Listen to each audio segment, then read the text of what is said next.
मतलब ये है कि जब बंदा कहीं पे जाता है तो अपनी निगाह को सिर्फ अपने साहिब तक ही रखे। जो भी फिरता है, जिसकी निगाह फिरती है, मुतलाकी रहती है, तो उसका तो साहिब नहीं है।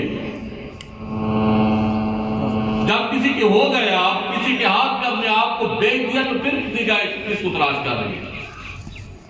फिर आप कौन सा फैज कहां से लेंगे?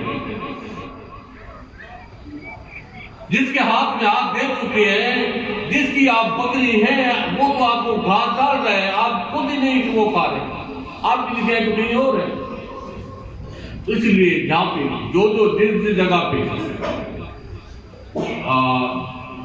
जिसकी गुलामी में है, जिसकी खिदमत में वो हाजिर है, तो अपनी निगाह वहां पे रखिए, आपको तभी फैज मिलेगा।